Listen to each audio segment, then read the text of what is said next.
अभी की सौतन पार्ट 1। माँ, भाई ने इस लड़की से क्यों शादी की? मुझे ये अधीरा बिल्कुल पसंद नहीं है। बेटी अब क्या कर सकते हैं, मैं भी तुम्हारे भाई की शादी इस लड़की से नहीं कराना चाहती थी, लेकिन समर्थ की जिद के आगे मुझे झुकना ही पड़ा। समर्थ ने अपनी पसंद की लड़की अधीरा से शादी की है, लेकिन उसकी माँ मंजू और बहन सौम्या को अधीरा बिल्कुल पसंद नहीं है।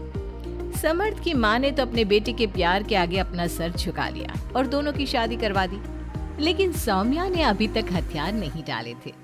वो अभी भी अपनी भाभी को घर से निकालने की हर मुमकिन कोशिश कर रही है। बहू, ओ बहू, आज चाय मिलेगी या नहीं? लाई माँ जी।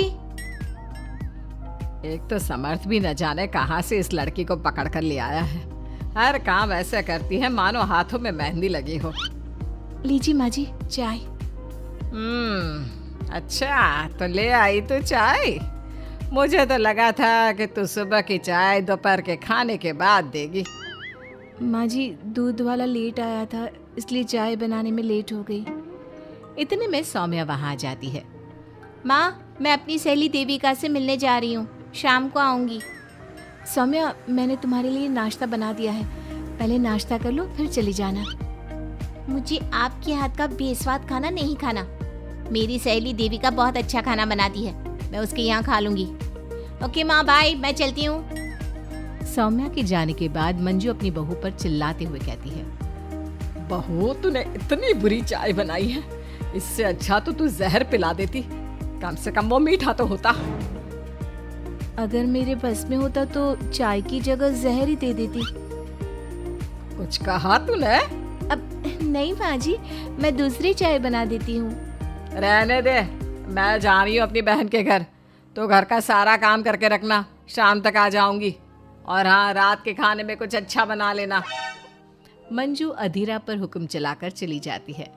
अधीरा बड़बड़ाती हुई किचन में जा रही होती है कि तभी समर्थ वहाँ आ जाता है। अधीरा नाश्ता लाओ जल्दी से, ऑफिस के लिए देर हो रही है। क्या करोगे नाश्ता करके? किसी को भी मेरे हाथ से बना खाना पसंद नहीं आता, आप भी बाहर ही कर लेना नाश्ता। लगता है माँ और सौम्या ने फिर तुमसे कुछ कहा है, तभी तुम्हारा मूड इतना खराब है। तुम माँ और सौम्या की बातों का बुरा मत माना करो। मैंने माँ के खिलाफ जाकर शादी की है ना, इसलिए वो तुमसे कुछ उखड़ी उखड़ी रहती है।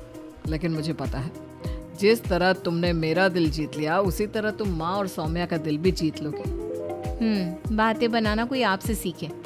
अब आपको ऑफिस के लिए देर नहीं हो रही? हो तो रही है, लेकिन सोच रहा हूँ सौम्या और माँ घर पर नहीं है, तुम दिन भर अकेली घर में क्या करोगी? मैं आज ऑफिस की छुट्टी कर ही लेता हूँ। नहीं नहीं नहीं, मैं घर में अकेली रह सकती हूँ, आप ऑफिस जाओ। चलो जाओ और अपना काम करो। समर्थ ऑफिस चला जाता है और शाम को जब सभी घर आते हैं, अधीरा सबके लिए बड़े प्यार से खाना तैयार करके रखती है। सौम्या सबसे पहले किचन में जाती है। अरे वाह, खाने की तो बहुत अच्छी खुशबू आ रही है, लेकिन मुझे इस खाने का मजा किरकिरा करना ही होगा। सौम्या खाने के अंदर बहुत सारी हल्दी डालकर चली जाती है। उसके बाद अधीरा सबके लिए खाना लगाती है, लेकिन किसी को भी खाना अच्छा नहीं लगता। छी भाभी, कितना बुरा खाना बनाया है। इससे अच्छा तो आप हमें मना ही कर देती कि आप खाना बनाएंगी ही नहीं, तो हम बाहर से ही कुछ अच्छा खाकर आ जाते। कम से कम हमारे मुंह का स्वाद तो नहीं बिगड़ता। बहू, तूने हम सबको सुबह बिना खाना खाए निकाल दिया, और अब भी हमें बिना खाना खाए सोना पड़ेगा। क्या करती हो अधीरा? तुम्हें खाना बनाना भी नहीं आता क्या? दिमाग खराब कर दिया। समर्थ गुस्से में वहां से चला जाता है। उसके पीछे पीछे सौम्या भी जाती है। भैया, हमने आपसे कितना मना किया था कि इस लड़की से शादी मत करो मत करो, लेकिन आपने हमारी एक नहीं सुनी। आप मेरी सहेली देविका को तो जानती हो ना, सुंदर होने के साथ साथ हर काम में माहिर है। सौम्या देखो, मैं वैसे ही परेशान हूँ, तुम मुझे और परेशान मत करो, जाओ यहाँ से। सौम्या ने समर्थ के दिल में अधीरा के लिए नफरत डालने की कोशिश की। अगली सुबह अधीरा जल्दी सोकर उठी और सबके लिए नाश्ता बना लिया, लेकिन समर्थ बिना कुछ खाए ही ऑफिस के लिए निकल गया। सौम्या भी ये सब नोटिस कर रही थी। उसने देविका को घर पर बुला लिया। देविका, आज भैया बहुत गुस्से में है। आज तुम ऐसा खाना बनाओ कि भैया उस अधीरा की तारीफ करना भूल जाए। सौम्या, तुम ये सब क्या कर रही हो? तुम्हारा भाई शादीशुदा है, वो कभी मुझसे शादी करने के लिए तैयार नहीं होगा। लेकिन तुम तो भाई से पहले से ही प्यार करती थी ना। हाँ करती थी, लेकिन ये उन दिनों की बात है ना। चुप रहो तुम। अगर तुम्हें भैया को पाना है तो तुम्हें वही करना होगा जो मैं कहूँगी। सौम्या ने जैसा जैसा कहा देविका ने वैसा ही किया। देविका ने बहुत ही स्वादिष्ट खाना बनाया। शाम को सभी लोग इकट्ठा हुए और सबने एक साथ मिलकर खाना खाया। इतना मजेदार खाना खाकर सबने देविका की खूब तारीफ की। समर्थ ने अपनी पत्नी को ताना देते हुए कहा, अधीरा, देविका ने कितना अच्छा खाना बनाया है। तुम्हें देविका से खाना बनाना सीखना चाहिए। अब तो ये रोज की बात हो गई। सौम्या हर बार देविका को अपने घर बुलाती और किसी न किसी बात पर अधीरा को शर्मिंदा करती। सौम्या अपने भाई की बात देविका से कराने लगी। अब समर्थ भी देविका से प्यार करने लगा।